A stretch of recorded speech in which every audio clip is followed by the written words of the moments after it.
In a world where it seems totally normal to listen to a podcast about the Toronto Argonauts, it's the X's and Argos podcast.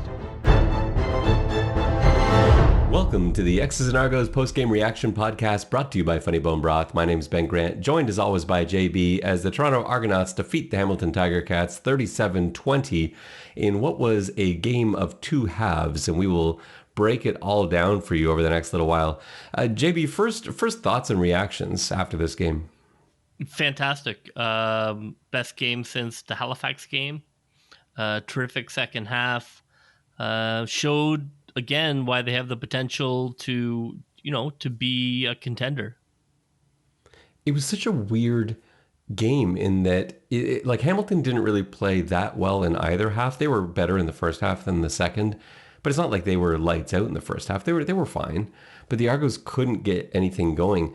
And it's hard to, like, I'm actually really interested to rewatch tomorrow and go through some of the stuff because a lot of it didn't make sense to me.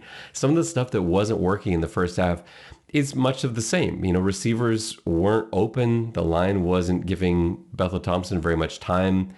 They had really no rushing attack to speak of.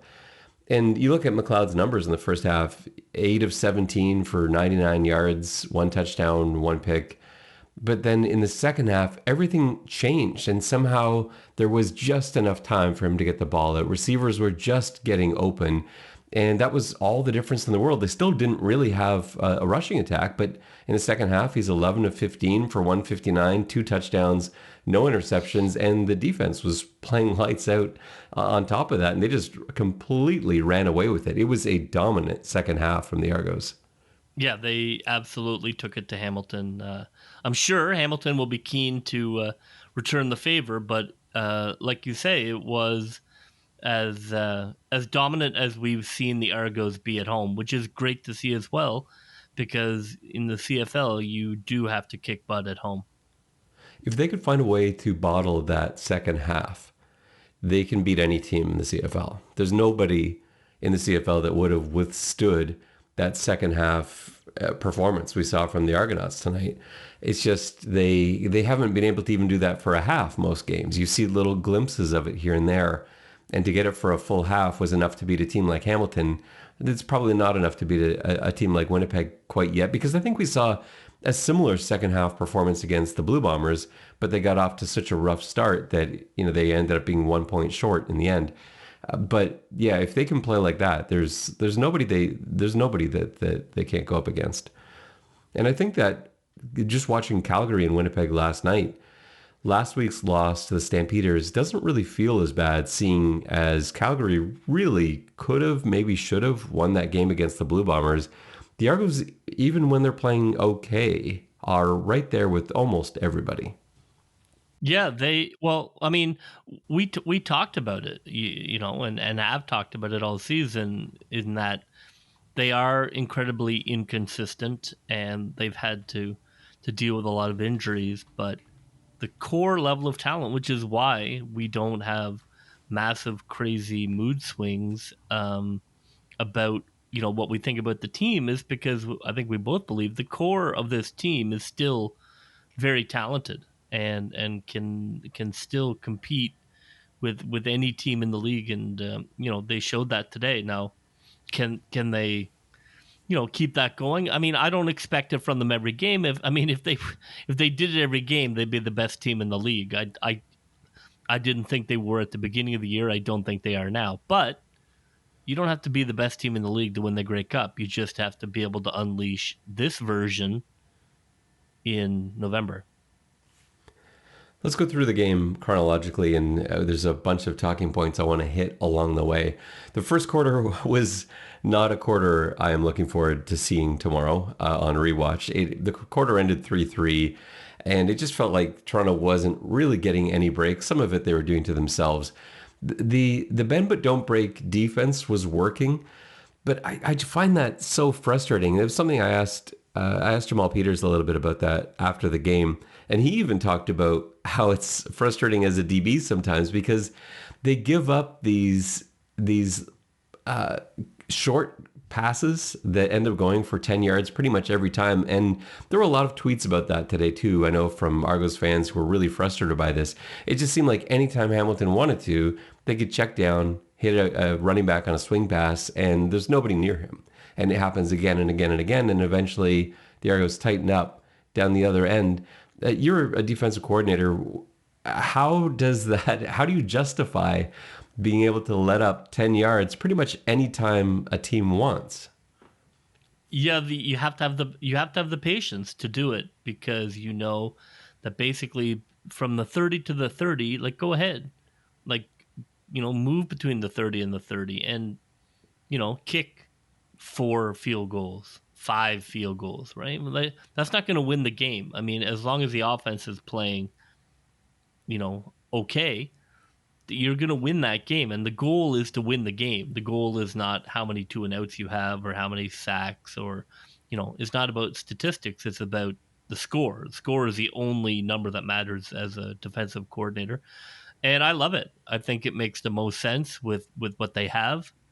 And you basically are defying teams to try and take a shot downfield. And often when they try to, it gets picked. So as a fan, you just have to be okay with the ball moving between the 30s and what looks like bad defense, because a guy's left alone and a guy's left alone. But then when you get down to 25, that play's not there anymore, and you're stuffing them in the only part of the field that matters. So, from a fan perspective, hopefully, I think fans are getting more accustomed to it and not getting kind of too worked up over easy receptions being made in the middle of the field, because the red zone defense has been really elite, and I think fans are recognizing that. For listeners who haven't seen my film piece from this week, I think it's worth a look just based on the conversation we're having now, because there are 3 interceptions today for the Argos, all for Jamal Peters, but 3 interceptions last week as well. And these interception opportunities are coming up because of this bend but don't break philosophy we're talking about, because they will give that short pass. And like JB, like you were saying, that if you're going to march all the way down the field like that and be happy with the field goal, fine. But the thing is, teams won't be happy with that. Teams aren't happy just throwing swing passes all day long. They get frustrated and they want to take shots. And when you've got a deeper set as a DB, you've got everything happening in front of you, it allows you to attack. And for guys like Jamal Peters today, he's sitting back and he can observe, he can watch. He talked about with some of his interceptions being able to stare at Dane Evans and see where the ball was going and make an evaluation and have time to make the play. And it's this style of defense that, yeah, it's frustrating at times, but it's also why you have 6 interceptions in the span of 2 weeks, because it just puts DBs in an advantage when the team wants to do anything other than hit a swing pass. Let's talk about some of the other things that went wrong in that first quarter that were sources of frustration. There was a PI flag that was picked up. It was a pass out to Banks. It was tipped at the line of scrimmage. This really bothers me because I find officials really quick to jump on the tipped pass thing. So the rule is if there's a tipped pass, then PI doesn't get called, because the thought is that the timing isn't right. It's not the DB's fault that he gets there early because the ball was tipped en route. And I'm fine with that. I get that. I think that makes sense. However, officials call that as if a tipped pass was going to affect the timing of all hits. And what I hated about that call is that clearly Banks is interfered with well before the ball is tipped. It's not even close. But as soon as they see that tip pass, they're like, no, tip pass, can't be PI. That's not a thing anymore. That really bothered me, and I felt like it was a little bit of frustration because on the very next play, McLeod Bethel-Thompson, he's arguing with the officials, saying the same things. On the very next play, he airs one out way too deep for Coxy, who didn't look like he was expecting the ball in a go route, ends up being picked off. It's not a harmful pick. You and I both, sitting in the booth, we called it an arm punt. As we've used that term before, arm punt, because it was basically 2nd and 10 at midfield, and now suddenly Hamilton's got the ball at their own 10. That's fine. But I felt the officiating in general wasn't it wasn't biased. I didn't feel like it was one sided at all today. I just felt it was weird. I felt like we got some really strange calls from start to finish, and that was the first one of what would be many weird decisions I felt were made. Yeah, they weren't terrible. They seemed to be really soft on spots the entire game for both teams. At least 5 times I was mystified at the spot. Like what? It seemed, sometimes it felt like it was 2 yards off. I'm like, what?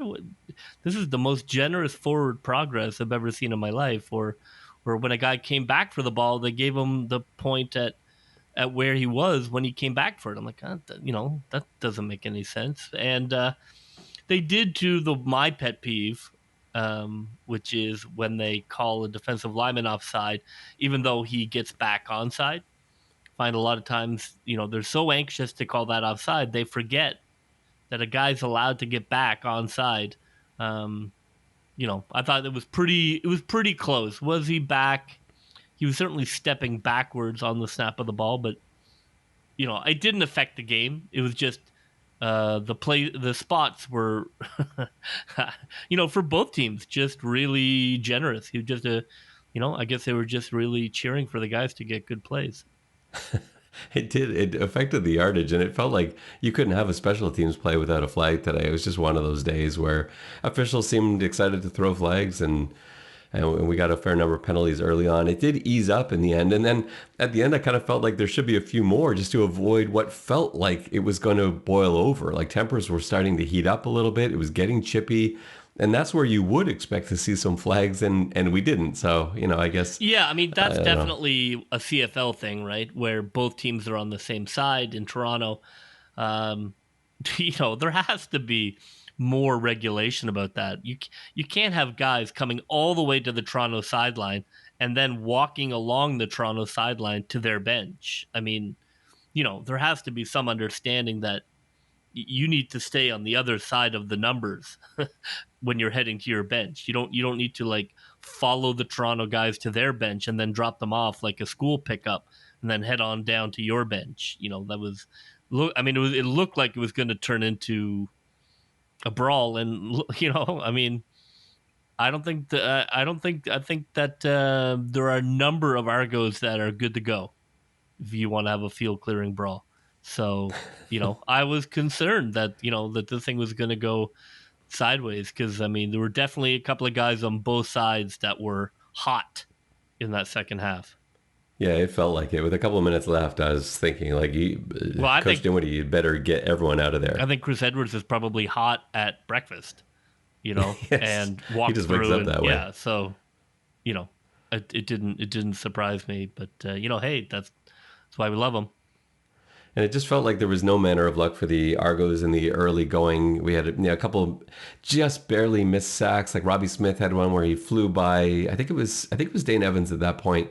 Kind of got a hold of him, couldn't hang on to him. Then there was a QB sneak from Morton where the ball popped out of his hands, and it felt like that could have been stuffed or turned over. Somehow he recovered it, was able to get the first down. But then the luck started to change a little bit with the first of 3 Peters interceptions. And I got a bit of clarification from him after the game on the coverage. They were in a cover 2 shell. He's trailing the receiver, which I think was Tim White, coming down the sideline. And he's able to, in that trail position, just kind of watch and see what the quarterback's doing, where he's looking. He reads Evans' eyes and is able to come over and sort of undercut the route and pick that ball off. And that turned into points. And what was unfortunate, though, and this was the first half in a nutshell, is that they started to put a drive together. There were a couple of nice passes from Bethel Thompson. Leak had a nice middle run, and then there was a face mask penalty or a holding penalty. I don't remember which one it was at that stage. I feel like it was the face mask penalty against McKellar, and that stalled the drive. Now you're settling for a 48-yard field goal instead of a touchdown. So that quarter ends 3-3. But it didn't feel good. At the end of that quarter, 3-3, the Argos are now going into the wind in that second quarter. And that's something we haven't really talked much about today, but it did feel like the wind was playing a factor in this game, at least in the early stages. Yeah, and God love Hamilton. They definitely thought the wind was more important than we did or the Argos did. And I think in some ways that really helped us lock in the win. Yeah, they deferred in the first half, which is what you usually do when you win the coin flip. But the thought is you're deferring so that you can take the second half kickoff, and there's a good chance that you score to end the first half and then get the ball back to start the second. And that's the position Hamilton should have been in. They scored right at the end of the first half, but coming out in the second half, they chose side instead of ball because they wanted the win in the fourth quarter. Little did they know it wouldn't be a game anymore by the time they got to the fourth quarter. So no, and we both felt like Hamilton could have put a dagger in that game.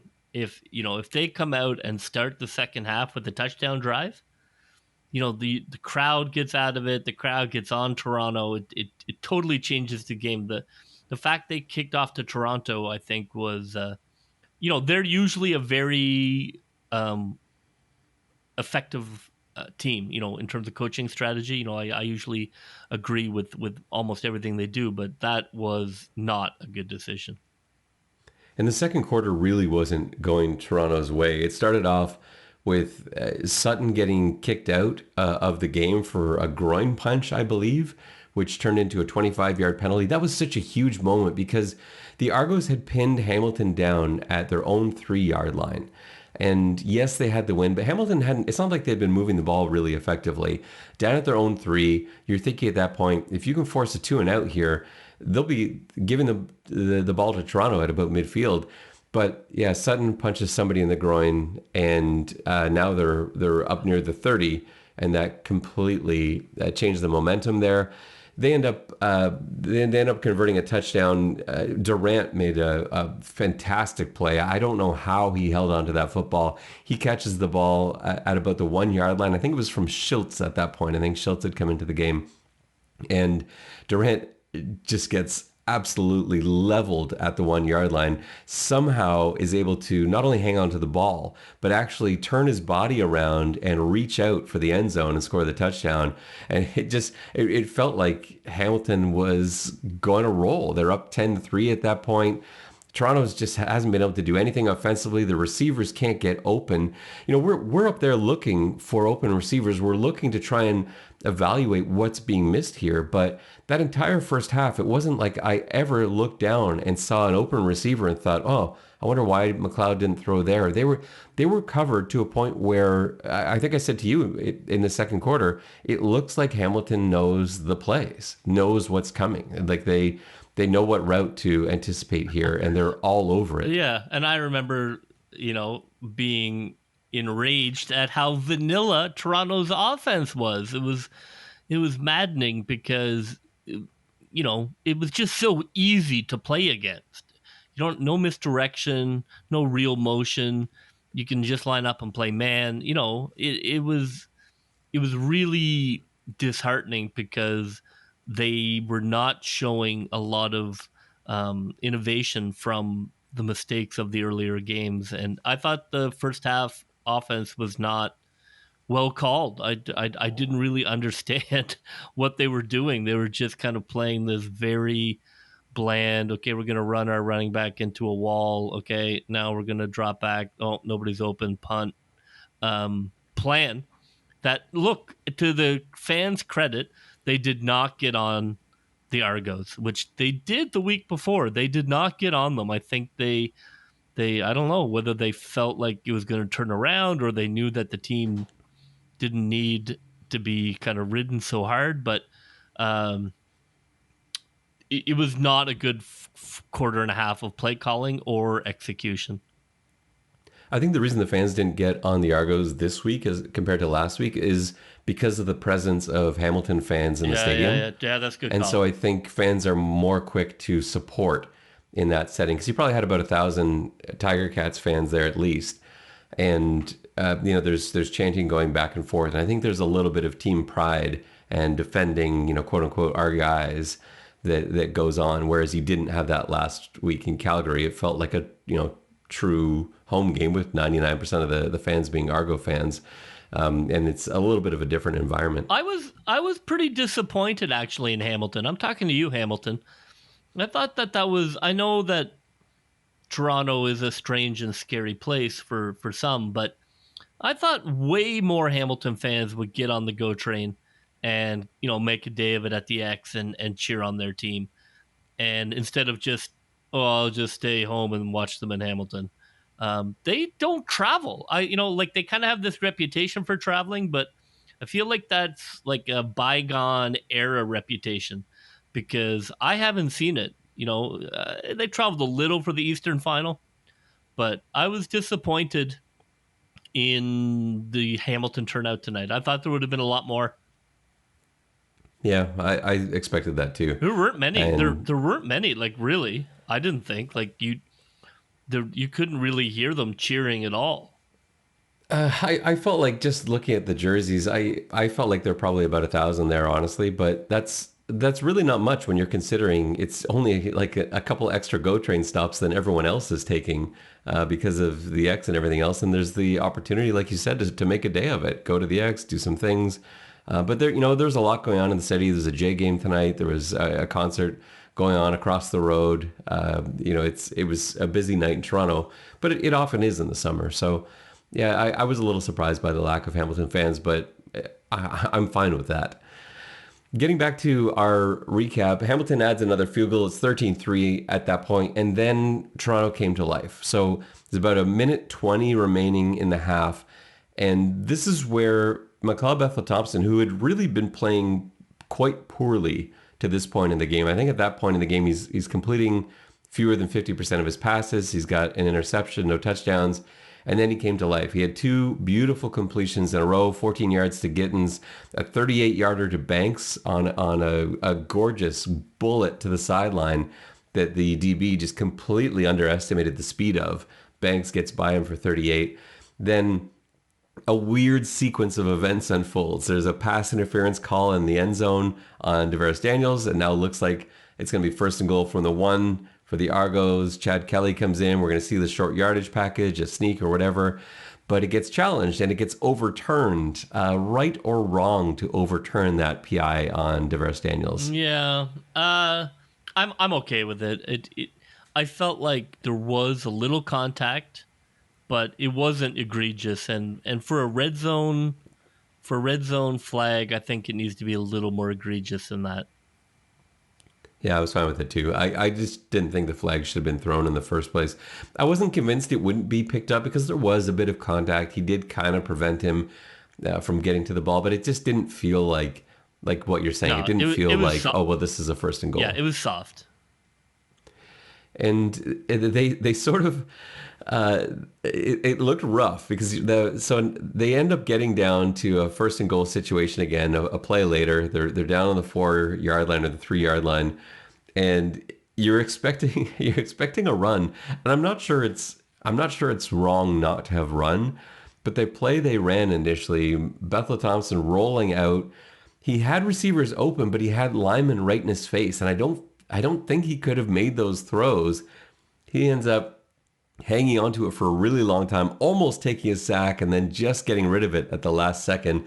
And initially I thought that might have been a grounding call, but one of the receivers was able to work his way back for that. I think that was Coxy. And then on the 2nd and goal from the 2, it's a touchdown pass to Gittins. It's just a really nice setup. It looked like run action the whole way. And then McLeod pulls the ball, throws it to Gittins, who'd been coming across. And suddenly they're back in the game. It's 13-10. But there's like 20 seconds left in the half. And this is where the win came into play again. It's 13-10. Toronto kicks off. Hamilton has a really nice return, gets it back out to like their 47.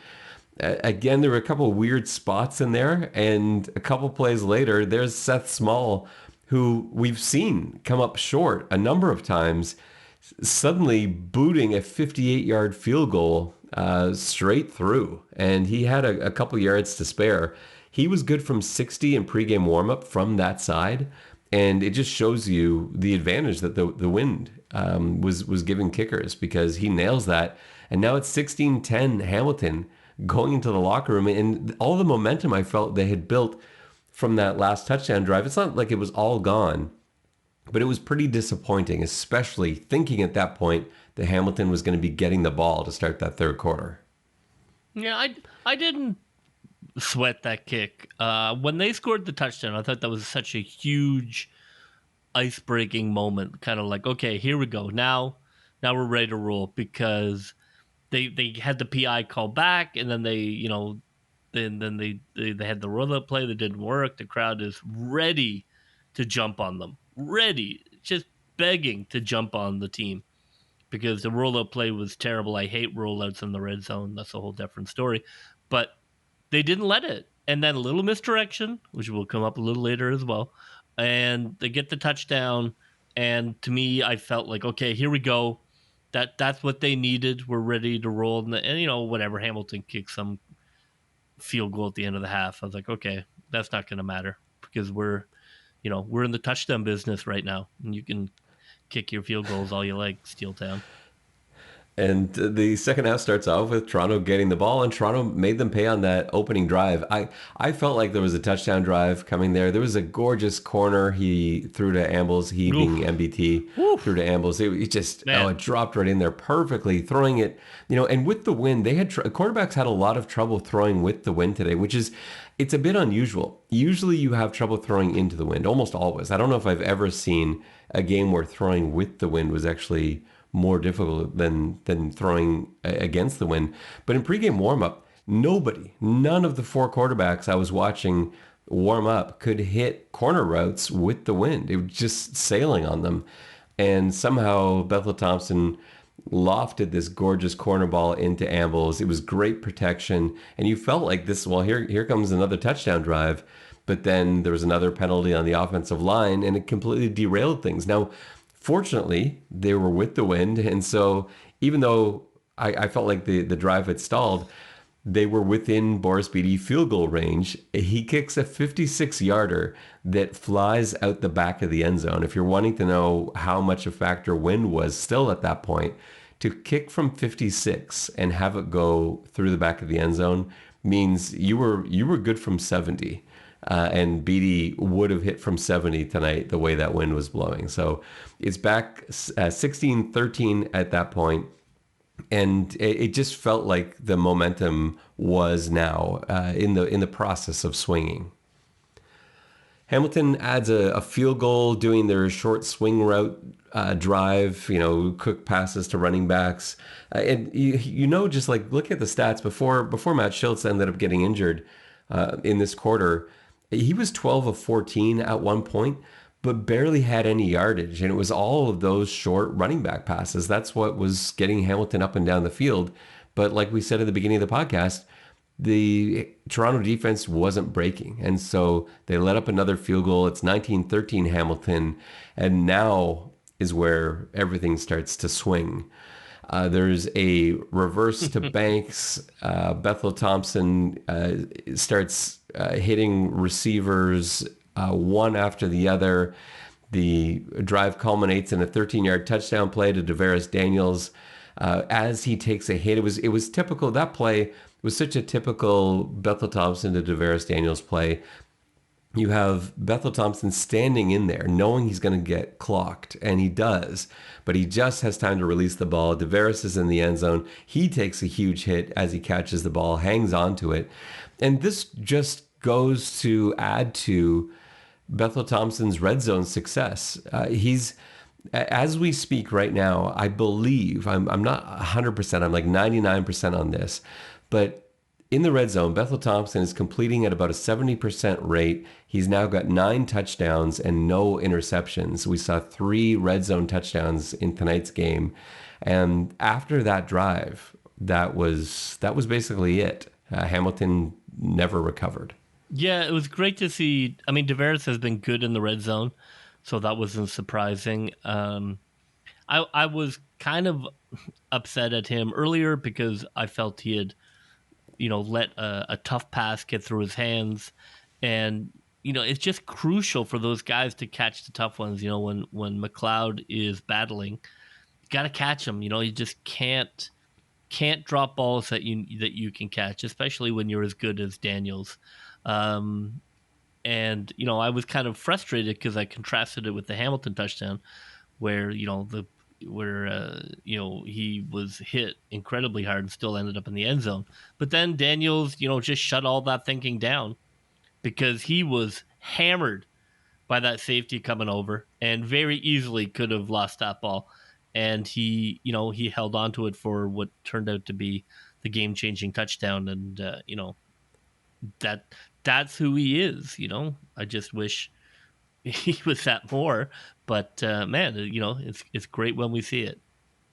I've been preaching all year about how Tavares Daniels should be at X instead of W, outside instead of in the slot.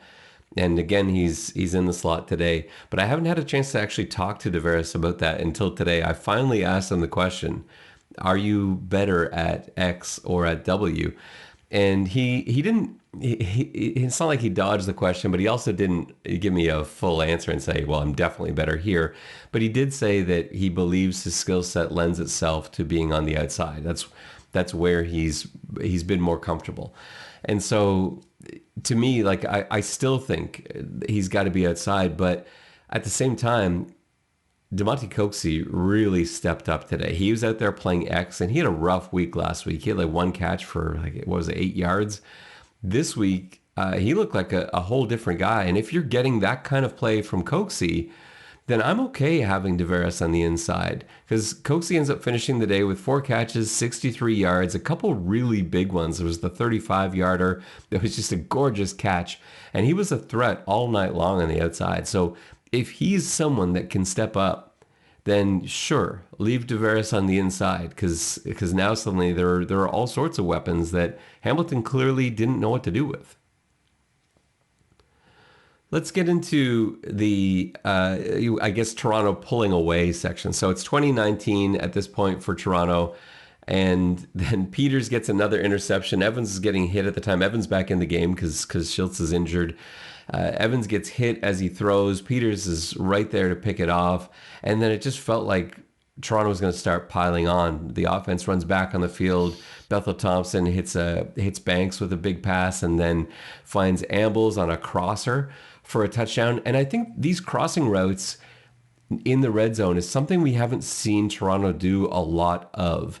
And we talked about Toronto needing to find ways to beat man coverage. Well, having crossing routes and having not pick routes, but sort of pick routes where a guy's running in behind another guy, that's a great way to get guys open in the red zone. We saw a lot of that in the second half today, and that Ambles touchdown is a great example of that. And now suddenly Toronto's up 8 points, 27-19, and they were rolling at that point. Yeah, we've talked about Macbeth, or I've certainly written about Macbeth. He's a streaky quarterback. When he's feeling it, he really, really just spins it. And that second half, you could tell he was feeling it. And when he's as good as any quarterback in the league. And that's what we saw in the second half, is they were able to unlock that and get him feeling comfortable, and the line was able to give him enough time to just watch the game, because it feels like the game speeds up sometimes for him when he's frustrated. He's an intense guy. He takes this incredibly seriously, and when things are not going well, I think he does bog down a little bit in his own mind. And when he's spinning it, he's just being a more natural athlete, and that was what we saw, and it was great to see. And I think we got to give some credit to AJ Ouellette, who had a couple of huge blitz pickups. So one was on that Ambles touchdown that we just talked about, where if he doesn't see the guy and he finds him at the last minute and he's able to completely clear him out just to buy Bethel Thompson some time. And then the other on the 35-yard bomb, I feel like it was it a corner route, or was it just a go route to Coxy? A beautiful ball, and Ouellette again is the only guy that could have picked this guy up. He finds him. Bethel Thompson's able to get rid of it. I asked Bethel Thompson after the game, because I was kind of wondering this. I'm like, are you aware as it's happening that Ouellette has just made a huge blitz pickup as you're throwing it? And or is it just the fact that you were able to throw it and you didn't get knocked on your back, that you knew he must have picked up the blitz? or do you not see it until you get to the sideline? He's like, yeah, usually it's not, I don't know. And then I get to the sideline and look at the first thing he does always is get the iPad out or the tablet out and look at what happened. And he's like, yeah, I see. That's when I see, like, man, AJ stepped up again and allowed me to make that throw. But yeah, for a night where Ouellet didn't have a huge game statistically, 6 carries for 16 yards, 2.7 a carry. That's not a good night as a running back. And he wasn't like, remember the receiver that he was last week, leading the team in receptions and yards, didn't have a single catch out of the backfield today. And yet he was instrumental in a couple of these touchdown drives in that he was able to pick up the blitz. And it's such a valuable thing for a CFL running back. I thought that was a real key in the first half too, where McLeod was clearly looking for Ouellet, and Hamilton had watched the film and were giving him full respect. You know, they gave him a cornerback. They gave him tight coverage. They did not allow him free releases into the side or to run outs. And a couple of times drives died because, you know, they looked and they were looking for the outlet and Hamilton was all over them. So that was a big transition to basically just stop looking to him to be a target, because Hamilton had taken him out of it with the game plan. And as we get into the fourth quarter, Hamilton is now starting to get desperate. They're down 8, and Jamal Peters with the hat trick, his 3rd interception of the game. Again, it's like what we talked about before. He's back in zone coverage. He's able to sit back with deep third responsibility, looking forward. He cuts in front of White yet again, and there's nobody in front of him. He takes it 67 yards for a pick 6. Toronto's up 34-19 at that point, and the party's on. Hamilton has a turnover on downs on their next one, and then the BD adds another field goal after that Coxy catch. And before you know it, it's 37-19. Hamilton adds a single late, but that is all she wrote. It must have been so discouraging as a Hamilton staff to really feel like this game got away from you. Like when they look back at this game and they sort of see that, you know, they had a 6-point lead going to halftime. They had a chance to take the ball third quarter. Like, what are they looking at when they look back at this? Like, what mistakes did they make where they allowed the game to get away from them like this? Or was this just an unstoppable machine that somehow started clicking in the second half? Well, I think not taking the kickoff in the second half. I mean, if you take the kickoff and score, now you're up 13. I think that's a totally different game. The crowd is different. The Argos sideline vibe is different. Your team's vibe is different.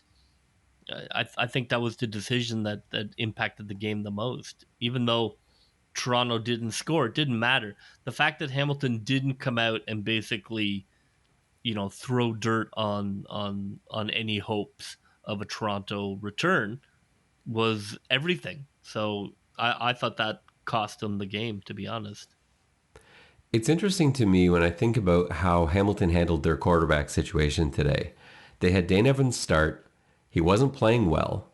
Matt Schultz came in and was playing well. Now he was captain check down, but 13 of 15 for 144 and a touchdown. Those are good numbers. He was moving the ball. He was setting up field goals. He did have that one touchdown pass, like we said before, to Durant. But his numbers were fine. Then he gets hurt, and now Dane Evans has to go back in, the guy that you just pulled. And I thought they had a really short leash on Evans. He had one interception at the time when he was pulled, and I think it was still a 3-3 game at that point when Schultz went in, and that seemed to be the plan. Like he was going to take over for the rest of the game. And then when Schultz got hurt, Evans comes back in, and he subsequently throws 2 more picks. And this is not going to be a confident quarterback coming into next week in Labor Day, because they even replaced Evans at one point. Jalen Morton got out there for a few snaps, and then they sort of had enough with that experiment. And Dane Evans came back in again. Like Dane Evans was basically pulled twice in this game, had a 3-interception game. We know what kind of guy Dane Evans is. He's a fighter. He's a very confident quarterback. But I just don't feel like Hamilton did themselves any favors when they're going to have to now turn to him and say, well, you're the guy this week, Dane, knowing that he was pulled almost immediately after making one mistake, and then was pulled a second time and finished the game with 3 interceptions. He's got to be doubting himself right now. I don't think he's doubting himself, but I would imagine that there are plenty of people on the bus that are. So that can be worse in a lot of ways. Yeah, I'm perfectly fine taking on Dane Evans moving forward. I think that he tends to push things. He doesn't necessarily, I think he feels his arm can get passes that he just can't.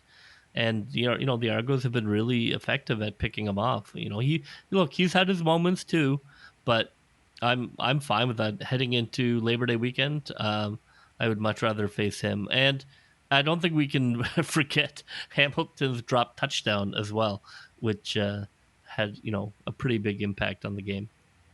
Yeah, that was a weird one because Toronto hadn't let up many big plays. That's the whole point of the bend but don't break. The 2 big plays they did let up. There was the 32-yarder, which was when a defender slipped and fell in man coverage, and a receiver ended up wide open. I think that was Poppy White, ended up wide open over the middle because his coverage fell. And the other one that could have been and wasn't would have been a touchdown, where there was a mix-up in coverage, and it looked like Chris Edwards passed off a receiver, and he thought he had McFadden over top, but McFadden wasn't over top. There was no one, in fact, over top. And I don't remember who the Hamilton receiver was, but he ended up having trouble getting his body turned around. It sort of got... The ball got carried away a little bit in the end zone too, and he wasn't able to get a hold of it. But yeah, if that's a touchdown, that changes the game a little bit too, and maybe that changes the night a little bit for Dane Evans too. But yeah, I kind of forgotten about that play. That could have been a big one.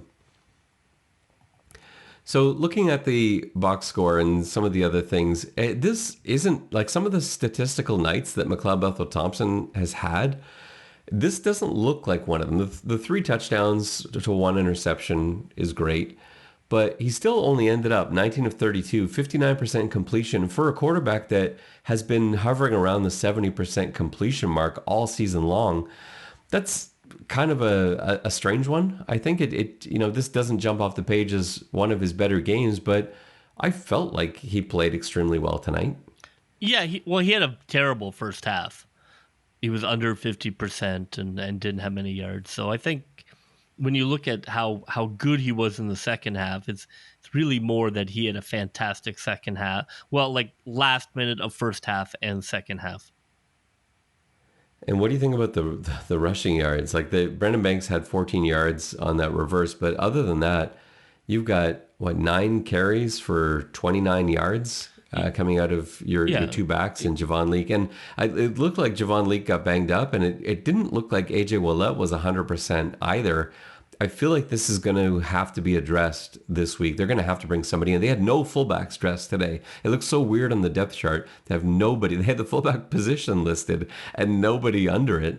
And the 3 running backs, we didn't really see Adeboboye today, but we saw a little bit of Leak, and then he disappeared, which I assume was injury related. And that just didn't look like himself. So I don't know what the plan's going to be heading into next week. Yeah, they're going to need to find a body, somebody who can join the running backs, carry the ball 10 times a game.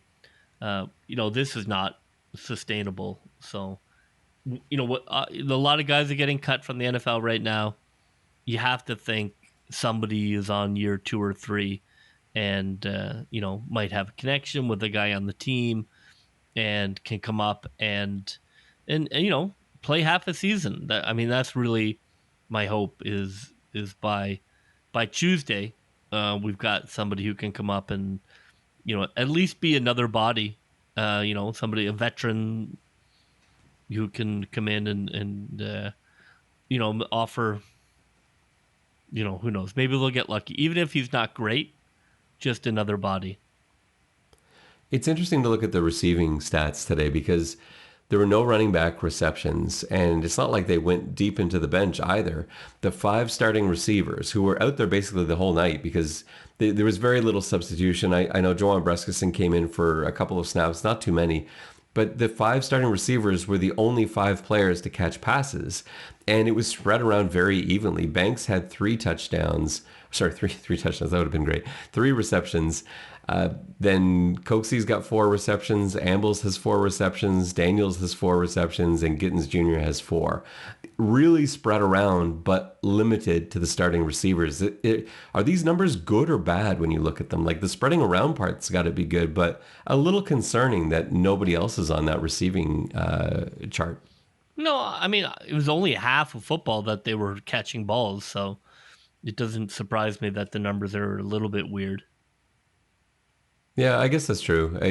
I guess that is a pretty good second half. I just feel like that hasn't been the case. There's so many games this year where McLeod has got 9 or 10 different receivers involved in the passing game, and it did feel a bit more limited. But I guess if guys are going to step up, then those are the guys you hope are doing the stepping up. It's from your 5 receivers. And after last week, where really it was just Willette doing all the work, I guess it's nice to see the receivers do what they're supposed to be doing out there catching balls. And there weren't any huge discrepancies other than with Curly Gittens Jr. Most of the receivers' targets to reception ratios were good. Gittens Jr. was a bit tough. 9 targets. He had the most targets on the team and only ended up with 4 catches for 26 yards. He did have the touchdown catch, but he could have had a second one. I thought he had a real opportunity. There was sort of a corner fade. McLeod put up what I thought was a really nice ball, and Gittens Jr. had an opportunity to high point it and come down for the touchdown, but he waited till it got to him, and it was sort of broken up at the last minute. He has disappeared a little bit in recent weeks. He still came up with 4 catches and a touchdown today. No question, he's still of value, but he doesn't look like the same player who lit the league on fire last year and started out on fire this season. No, yeah. I mean, we talked about his Hall of Fame path. I don't know. I don't know whether he's fighting an injury or, just simply, your Coxey's coming on and that's taking some targets. He's, like you say, he's still good. Tonight wasn't his best night. He's still good.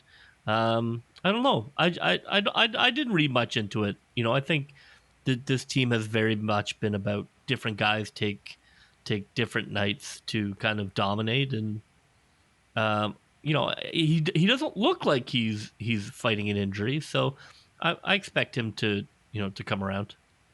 I wonder how much of it is being in a slightly different spot. He's playing a lot more reps out of the slot as opposed to being on the line. He was pretty much exclusively a Z all of last season and to start the year this year, where he's lined up on the line of scrimmage. He's way out wide, and now suddenly he's not. He's in where a little bit more of the action is, and defenses are certainly more aware of him too. He's not catching anyone off guard. People know who he is coming into the game, so I think it's probably a combination of those things. But yeah, it is a little strange that his numbers have dropped off like that without looking like he's laboring or anything. All right, JB, let's get to our players of the game and our play of the game. Let's start on the offensive side of the ball. I'll go first. So I think offensively, the player of the game's got to be McLeod Bethel-Thompson. The stats, as I said, don't fly off the page, but he was a leader out there today, and I think he was pretty clearly the best player on the offensive side for the Toronto Argonauts. Yeah, I agree with you. I'm going to pick somebody different just to be different. But he was the reason that they won tonight. For me, I think my offensive player, is somebody I, can be tough on, but Tavares Daniels, he had the touchdown catch. He had a couple of big catches in the middle of the field. He is somebody who should be a bigger weapon, but I think the team feeds off it when he scores. He has this kind of impact on the team that when Tavares scores, I should look that up actually before the podcast, but it certainly feels like when he scores, they win. Yeah, it does. And he's so effective in the red zone. He's such a good route runner, which again is why I like him at X, where I feel like you have more opportunities out there. Now the route tree opens up a lot more in the slot, but I just feel like the precision of what he does lends itself so well to being on the outside. But yeah, he runs great routes, and in the red zone when you're facing man coverage, that's the guy you want to go to. But that's also why it's so frustrating some weeks where where he just doesn't get those red zone targets. And a night like tonight where he was open in the red zone, only just briefly, but enough to get the ball to him. He created space by running great routes. And yeah, you wonder why this isn't a weekly thing, and I don't have the answer to that. For a defensive side of the ball, why don't you go first for this one? Who's your defensive player of the game? I kind of feel like I know who this might be. Right. I mean, I think much like offense, defense was Jamal Peters' night. He was, look, we've been huge fans of his. He absolutely has been a guy that we've recognized as a rising star, and I think tonight really highlights that he's fantastic blitzing, he's fantastic in the run, he's a good tackler, he's got great hands, game-changing pick six. This was his, I guess in some ways, his coming out party for other people, but I think you and I both had highlighted him a bunch of times as a star of the defensive backfield. And that's, man, if he can keep this up, wow, I mean, it absolutely changes the dynamic of the team to have a ball hawk and a blitzer and these kinds of very kind of specific skills that he brings to that secondary. It makes the team, when Shaq comes back, it'll really be something. It's funny, him after the game, like he was sort of in disbelief a little bit because his opening statement was that he's not sure he's ever had 3 interceptions in like a pickup schoolyard game, let alone a professional football game. So it did surprise him a little bit, and I guess it would. Like 3 interceptions is bananas, but yeah, he is a guy, like you said, that we've been talking about a lot, and I don't think I can go with anyone else. Like I know you did that to be different. With the offensive side of the ball, I don't know, like Wynton McManus had 11 tackles, but it didn't feel like one of his better games. It didn't feel like he was the reason that the Argos defense was playing well. I think I would have to go with Jamal Peters as well. I do want to highlight one thing that I thought he did really well. He had a really nice run stop, and he's just learned to play so instinctively. There was this one play, and I don't remember where exactly in the game it was. He's lined up his corner as always, and Hamilton was running a formation where they had double tight and no other receiver to Jamal Peters' side. So the tight end is over on that side, and it's a lineman. They brought in one of their offensive linemen to serve as a tight end, which almost always means run.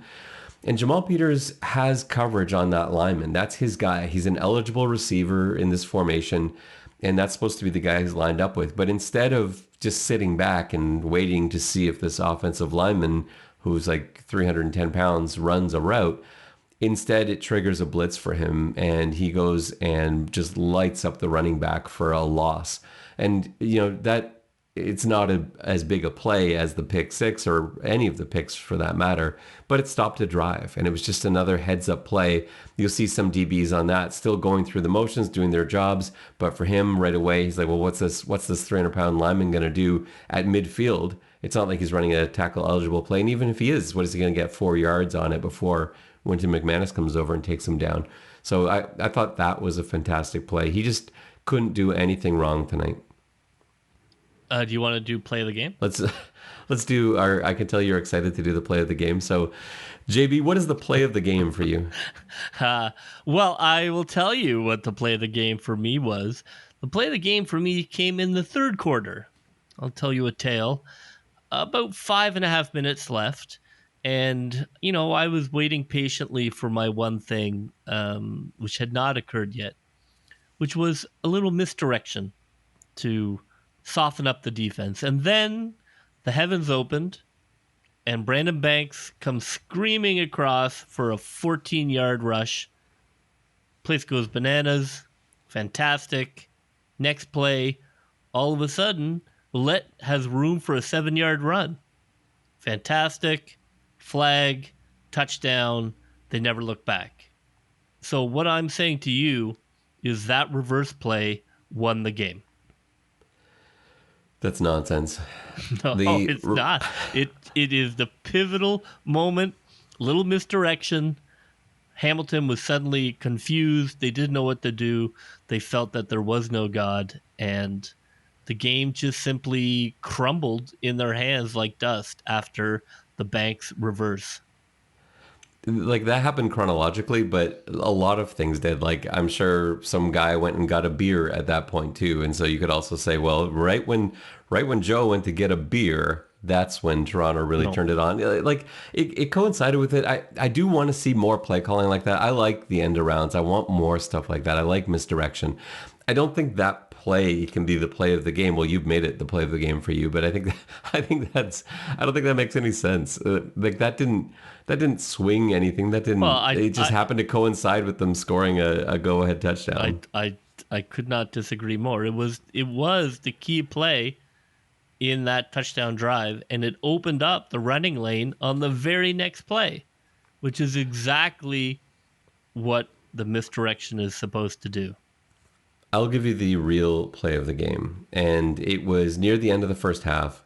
The play of the game is the touchdown pass to Curly Gittens Jr., because if that doesn't happen, then probably nothing else does. It's 2nd and goal from, was it the 2-yard line, 3-yard line? If this pass doesn't work, and now it's 3rd and goal from the 2, this is probably going to be a field goal. And now we're suddenly talking about a very different game. This ends up being a 10-point deficit going into half. Maybe there's talk even at that point about McLeod Bethel-Thompson not coming out as quarterback in the second half. I don't know. It's not a question. I was going to say maybe we should have asked Coach Dinwiddie that. I don't think we're getting an answer to that question because it's a hypothetical.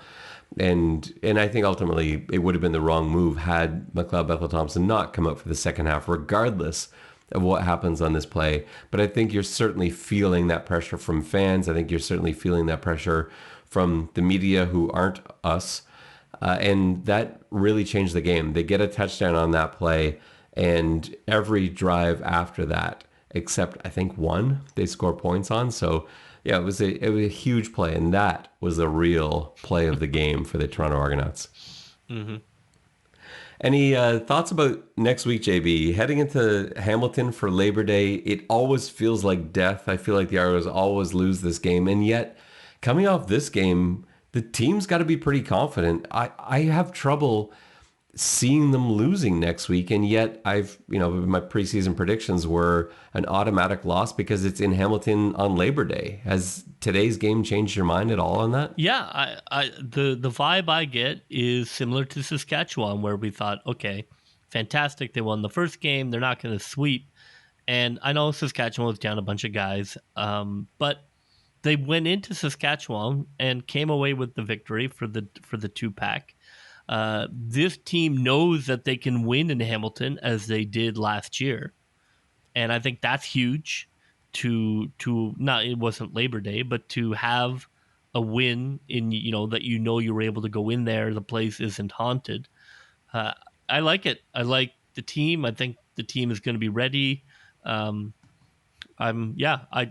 think they're going to snap the streak. That's what I think. Well, that will just about do it for us on this episode of the X's and Argos podcast. The Toronto Argonauts are victorious 37-20 over the Hamilton Tiger Cats. For JB, this is Ben Grant saying so long, and may all your pre-snap reads be good ones. I'll see ya.